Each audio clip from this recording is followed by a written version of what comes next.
আমার ছাদের মধ্যে ছোট্ট একটা সবেদা গাছ। এবছর প্রচুর পরিমাণে সবেদা হয়েছে। প্রতিদিনই দুটো একটা করে পাকা ছাদের মধ্যে পড়ছে, আর খেতে এত মিষ্টি কি বলবো। দেখুন আজকে হঠাৎ করে দেখছি গাছের নিচে 5-6খানা মতো সবেদা পড়ে আছে, পাকা সবেদা। আমার দেখে এত ভালো লাগলো, তো গাছটা ধরে নাড়া দিতে দেখুন আরও দুটো সবেদা পড়লো। তো আমার এত ভালো লাগছে।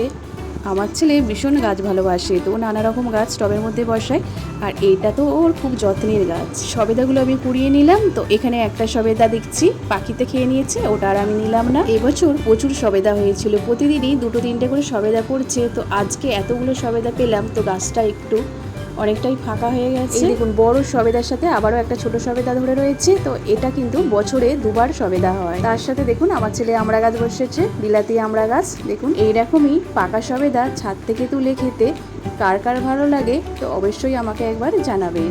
একটা সবেদা আমি দেখুন ভেঙে দেখাচ্ছি। সুন্দর দেখুন কালারটা, দেখুন এত সুন্দর দেখাচ্ছে সবেদাটা, আর এত সুন্দরভাবে পেকেছে। দেখুন কি সুন্দর, আর খেতে কিন্তু এটা দারুণ মিষ্টি, এত নরম কি বলবো।